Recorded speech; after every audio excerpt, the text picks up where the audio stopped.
ಅನುದಿನ ಅನುಕ್ಷಣ ಮನೆಯಲ್ಲೂ ಕಲಿಯೋಣ, ಕಲಿಕೆಯ ಹೊಸ ಹಾದಿಯಲಿ ಜೊತೆಗೂಡಿ ಹೆಜ್ಜೆಯ ಹಾಕೋಣ, ಸಂತಸದಿ ಕಲಿಯೋಣ ನಮ್ಮ ಹೆಮ್ಮೆಯ ಈ ಕ್ಲಾಸಿನಲ್ಲಿ. Yes sir. Yes teacher. Present ma'am.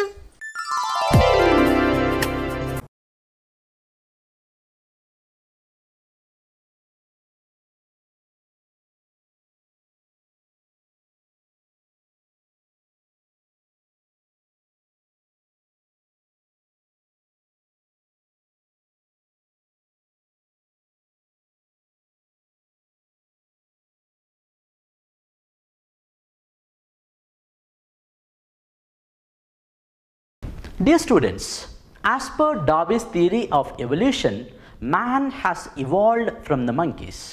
In the process of evolution, his thinking process has also evolved over time. From using hands for obtaining food, he used animals to work for him. As he became more and more intelligent, he started to use mechanical energy from external sources. Carts pulled by bullocks, machines run by animals, etc. One of the important inventions is steam engines, where he used heat energy to get mechanical energy. We use that still now. Our cars, our trains run by that. We know how that has changed our way of living. Transporting coal to weapons to wars, food to medicines. The mechanical energy is obtained from the heat engine. Another such important invention was in the 19th century by John Ampere. In 1935, he wrote a new era in the world of machines. He designed a machine which converts electrical energy into mechanical energy. In this session, we are going to go through the process of designing this machine from what we have already learned in our previous sessions.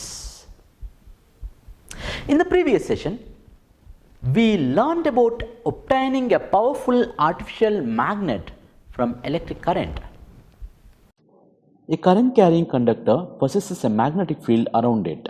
When we change the shape of the straight conductor, we get a circular coil. In the circular coil, the magnetic field lines will be parallel at the center and circular near the wires.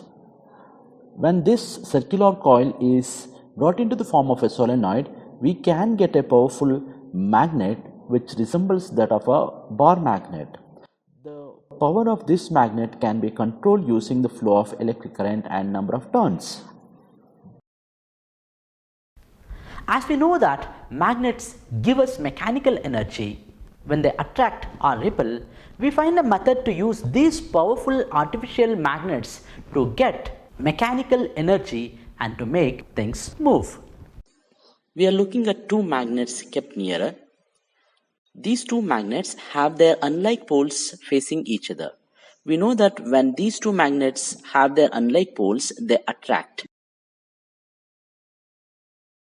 When they have like poles, they repel each other. That is, when the magnets are brought nearer, they give us mechanical energy either by attraction or by repulsion. In the previous activities, we got a method to get magnetic field out of electricity. Here is a solenoid to which we have supplied electrical energy. We get a magnetic field all around the solenoid. This is one way of obtaining artificial magnets. When an iron core is inserted inside the solenoid, the strength of the magnetic field all around solenoid increases. This magnet or this electromagnet is very much similar to the magnet that we had placed in the first case. This resembles a bar magnet. Now, what we are going to do is, we are replacing one of the magnets in the initial activity with this electromagnet. We know that the ends of electromagnet can act as poles of a bar magnet. So here are two magnets which are nearby. Like the magnets behave, these also behave. Unlike poles attract each other and like poles repel each other. This is an example of how electricity is used to get mechanical energy. In the first activity, we used magnets, but now we are using electromagnets. That is, we are giving electricity to get magnet. In turn, we are getting mechanical energy. The direction of plane of magnetic field and the direction of electric current are not the same. They are mutually perpendicular to each other. We have one more direction here, the direction of mechanical force. So it is important for us to know the direction of mechanical force which is produced now. We can see these types of motor in our toys. These motors are also called as DC motors, which can work on a simple battery. We can connect this DC motor into the terminals of a battery and immediately it starts rotating. See? Notice the direction in which it is rotating. Now I am changing the terminals, that is I am changing the direction of current flow here. What do we observe? We can observe that the direction of the rotation of the fan also changes. So we can say that the direction of the mechanical force or the rotation depends on the direction of electric current. So we can say that to know the direction of rotation, we should be very sure about the direction of flow of electric current. So there is a relation between the direction of electric current and the direction of rotation. But we also have one more mediator here, the magnet. Therefore, we have three fields. One is the direction of electric current, the direction of magnetic field and the direction of mechanical force. In order to relate these three, we can get help from the following activities. When two magnetic fields are nearby, they interact with each other to give us mechanical energy. Just few minutes back, we saw that a magnet and an electromagnet kept nearby give us mechanical energy. Here I have taken a battery and I have connected that battery to a straight current carrying conductor, and I have kept the straight current carrying conductor between the two poles of a horseshoe magnet. This straight current carrying conductor is free to oscillate, that is, it can swirl around.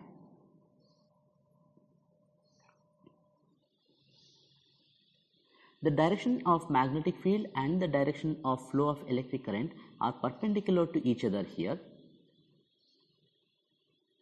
When the switch is on, a current flows through the wire and a magnetic field is created around a straight current carrying conductor. So we can have few directions here. One is the direction of electric current, that is from positive terminal to negative terminal. The other one is the direction of the magnetic field, that is it is from north pole to south pole. So we have two directions which are mutually perpendicular to each other. So when these two fields interact with each other, that is the electricity flowing and the magnetic field interact with each other to give us mechanical energy, let us switch on and switch off this switch again and again to find the direction in which the conductor moves. We will do that again and again to find out in which direction the wire is moving. We can find that the conductor is moving into the screen, that is it is moving away from us. We can mark its direction like this.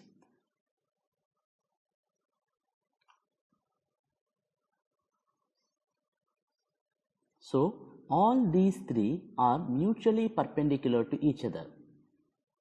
The direction of flow of electric current, the magnetic field and the direction of motion of the conductor are mutually perpendicular to each other. This is another example to show that a current carrying conductor will give us mechanical energy. A current carrying conductor kept in magnetic field experiences mechanical force. To easily find the direction of mechanical force, we can make a simple rule. Let us look at the simple rule, which is also called as left hand rule or Fleming's left hand rule. Let us stretch the mid finger, forefinger and the thumb finger of our left hand mutually perpendicular to each other, such a way that the forefinger shows the direction of magnetic field. It is showing from north to south. The mid finger is showing the direction of flow of electric current. Then the thumb finger shows the direction of mechanical force or the motion of conductor. So a positive charge which is moving in the direction of mid finger will experience a mechanical force upwards, that is in the direction of the thumb. This rule is called as left hand rule or Fleming's left hand rule. This is also known as motor rule. This rule will help us to design a machine which gives us mechanical force by consuming electrical energy. This will be helpful to design machines because as the direction of electric current changes, the direction of mechanical energy also changes. From the previous activity, we got a practical proof for our logical thinking. We got mechanical energy from electrical energy. A current carrying conductor kept in magnetic field experiences mechanical force. This is the principle of motor. These devices which give us mechanical energy from electrical energy are called motors. So, motor is a device which converts electrical energy into mechanical energy. The type of motion that we are getting here is back and forth motion. But we need kinetic energy which is in the form of rotation because most of our machines rotate. Let's now look how the previous activity can be altered to obtain kinetic energy which is in the form of rotation. Hold a pen in your hand and try to rotate this. To rotate it, we need to apply two forces in different directions. One is pull, another one is push. These two forces which are causing the rotation are called a couple. We can see that in different example as well. The churner that we use to get butter from curd, rotating the tap, etc. These two forces that we give are called couple forces and they cause rotation. So, we use two magnets on one conductor which experiences mechanical energy in the form of rotation. Let's see how. Here are two poles of a magnet. Through the green lines, we can see that the magnetic field lines are moving from north to south. This is only a representation. So, this representation is shown by the green arrow marks. We are going to place a conductor near the south pole. We know that when current flows through this conductor, it gets a mechanical force acting on it. In fact, this is not the only position in which the conductor can be placed. We can also place the conductor at the other places as well. I'm going to place one more conductor here, which is represented by blue color. One is pink and another one is blue. These two are placed near the two poles of a magnet. Why we have two conductors? Because the poles have equal strength. So, we can obtain more mechanical energy at the two places as well. So, we have to connect these to a battery. In fact, we can connect these two conductors to the same battery. Here, through the same wires, we have connected both pink and the blue conductors to the same battery. That is, to different terminals of the same battery. Pink is connected to the positive terminal and blue is connected to the negative terminal. And we can see that the current is flowing in the direction of yellow arrow mark here. It is flowing from positive terminal to negative terminal. We'll place a current carrying conductor in the form of rectangular coil here. It can be of any shape. Now, let us forget about the battery. We can think about the battery in the later part. The current is flowing through this direction. Let us take this as a positive terminal and this is negative terminal. The current is flowing in this direction now. This rectangular coil will experience a mechanical force. And to find the direction of the mechanical force acting on this rectangular coil, we can make use of the left hand rule here. At different points of this coil, we can apply Fleming's left hand rule. We have three fingers, thumb, forefinger and mid finger mutually perpendicular to each other. One is representing force, the other one is representing magnetic field, and the mid finger is indicating the direction of flow of current. Now apply this rule to different parts. Let us apply this rule on the pink part of this rectangular coil and find out in which direction the pink part moves. The current is moving into the screen. We can see that the mid finger is showing away from you. The forefinger is showing from north to south and the thumb is pointing upwards. That means the pink part of this rectangular coil will move upwards. Let us apply the same rule to the blue part of the wire. So this blue part will move downwards. So the other parts, that is the yellow parts, will not experience any force as they are along the side, they are aligned to the direction of magnetic field. Therefore, no force acts on the orange part of the wire, which is helpful for the rotation of the motor. Now we can see the arrow mark here. The upward and the downward direction seen here will make armature rotate. If you take a rectangular, for example, plate, one side is moving outwards and one side is moving inwards. This is called as couple. So a couple, we know that it makes the object to rotate. Here it is moving in the clockwise direction. We can see that the armature or the rectangular coil is moving halfway. At halfway, it won't stop. Due to its momentum, this rectangular coil will come to the position where the pink part comes near the north pole and the blue part comes near the south pole. Here, the terminals of the battery have also changed. The current is flowing in the same direction. It is moving from pink wire to the blue wire. Therefore, now also if we apply left hand rule, we can see that the pink part now moves upwards and the blue part moves downwards. This form of motion is not helpful for us. It is only half rotation.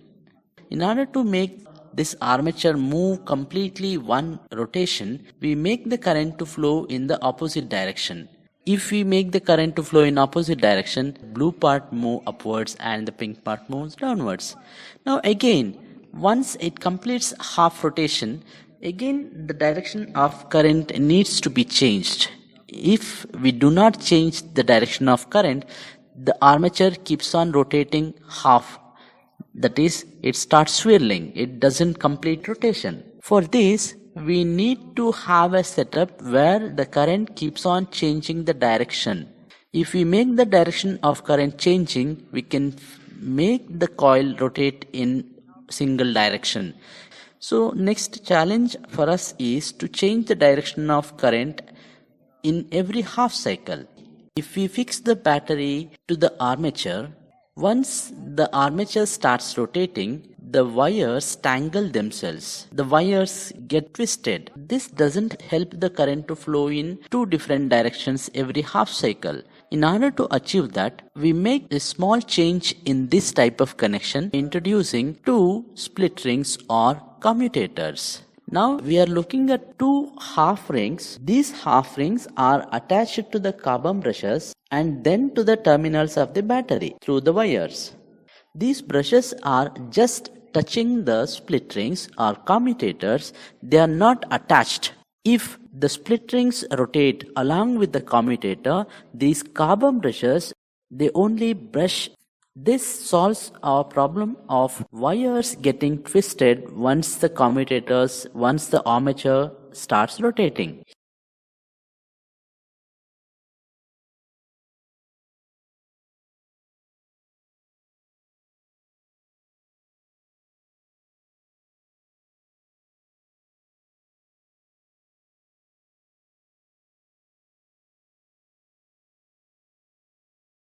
Here, the pink is now connected to the positive terminal, blue is connected to the negative terminal. That is, the current is flowing through the pink part.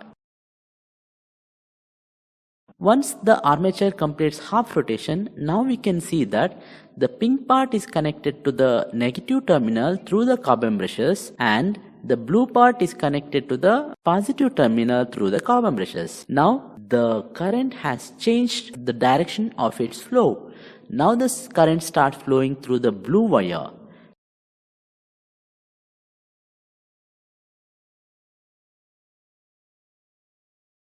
And making it to move in upward direction. See, the blue part moves upwards now and the pink part moves downwards. Once again, if it completes half rotation, the pink part comes in contact with the positive terminal and the blue part comes in contact with the negative terminal.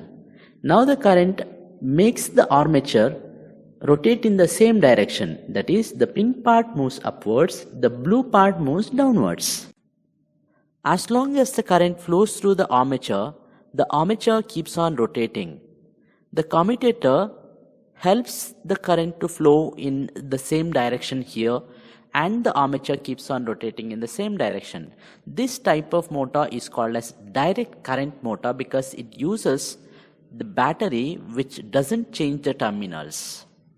The current flows through the same direction in the external circuit. This motor is used in many devices nowadays.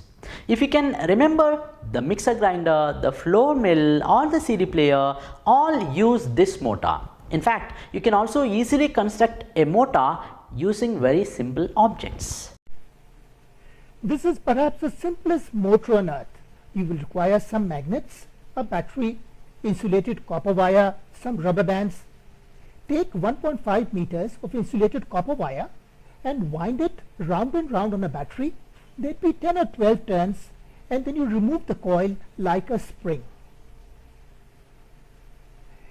Take one end and tie a knot and stretch it out. Do the same thing on the other end. Both these ends will be in line with the center of the coil. They would be along the diameter. So there would be equal distribution of weight.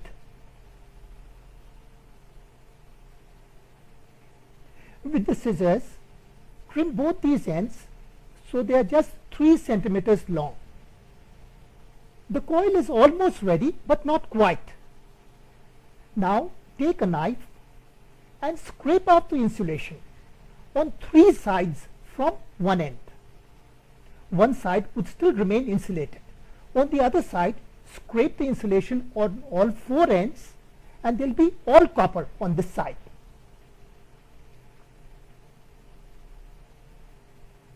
This is like the brush or the commutator of the coil is ready now.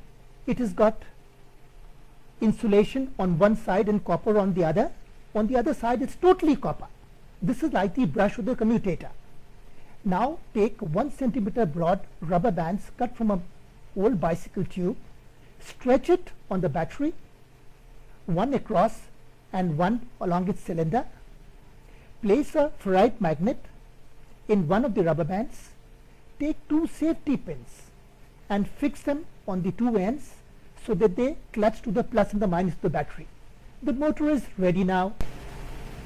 Take the coil and place it in the 2 holes of the safety pin and give your coil a little kick and it would start spinning. It is amazing to see this motor spin. In some devices, we do not use magnets. Instead, we use electromagnets. We use 2 electromagnets. One will be stationary and the other will be free to rotate. Just like a fan.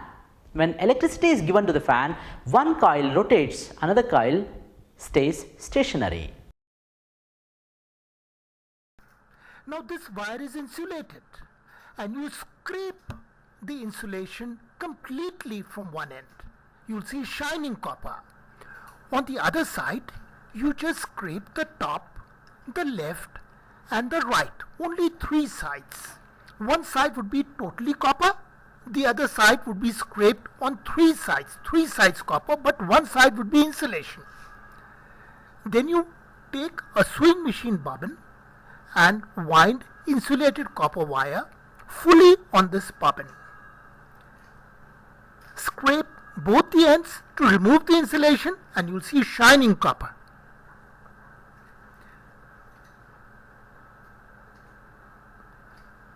When current will flow through this bobbin, it would become like an electromagnet. Now take a 1 centimeter wide rubber band from an old bicycle tube. Take 2 long safety pins and snug them to the plus and the minus of the battery.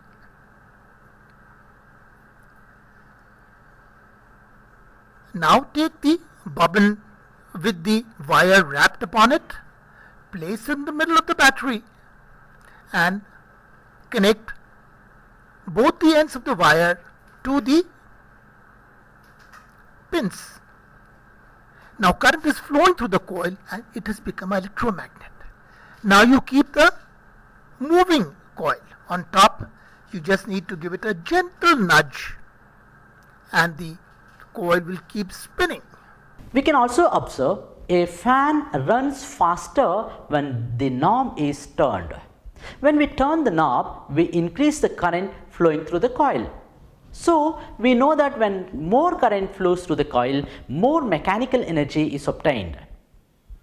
Other ways of obtaining more mechanical energy are given by increasing the number of turns or using multiple armatures. Dear students, after learning so many things, let us go to some questions and find whether we have learned it correct or not. Here are some questions. The direction of magnetic force acting on moving charged particle in magnetic field is determined by Ohm's law, right hand thumb rule, Fleming's left hand rule, Maxwell's right hand screw rule. The correct answer is Fleming's left hand rule. The instrument which converts electrical energy into mechanical energy is motor, dynamo, galvanometer, transformer.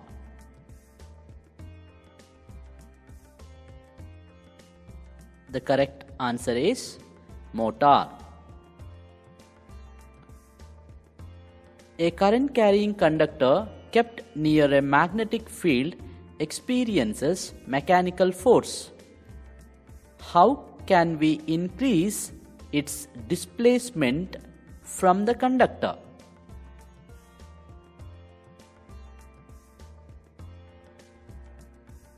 A current carrying conductor kept near a magnet experiences mechanical force. How can we increase the displacement of the conductor?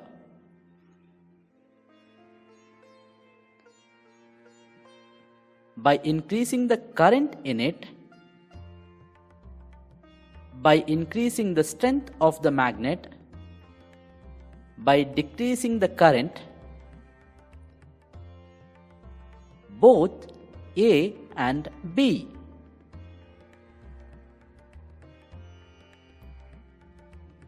The correct option is both A and B.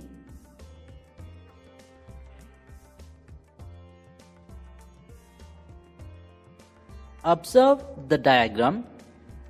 A current carrying conductor is placed in the magnetic field as shown.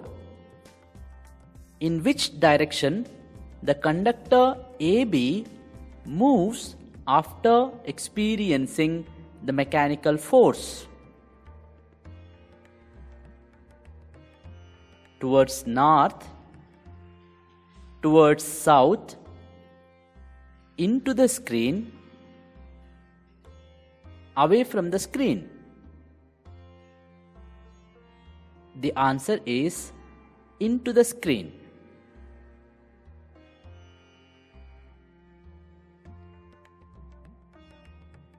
Commercial motors like fans, use which of the following to exert force on the armature? Electromagnet, bar magnet, horseshoe magnet, all the above.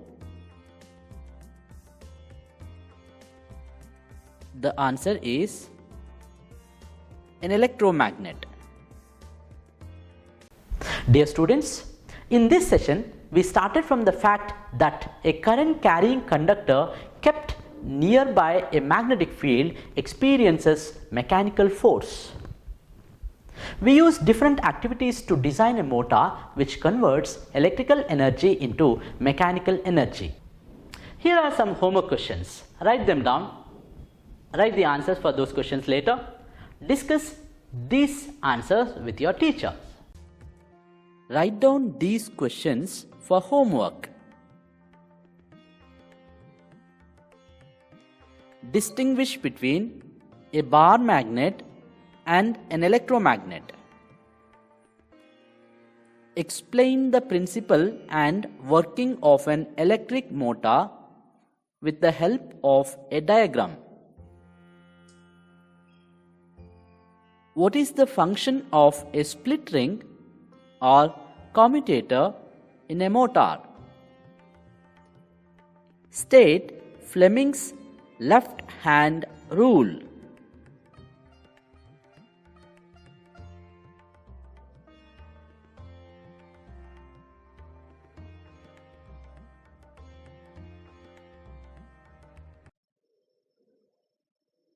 In our next session, we will check whether the vice versa of this process is also true. That is, can we convert mechanical energy into electrical energy?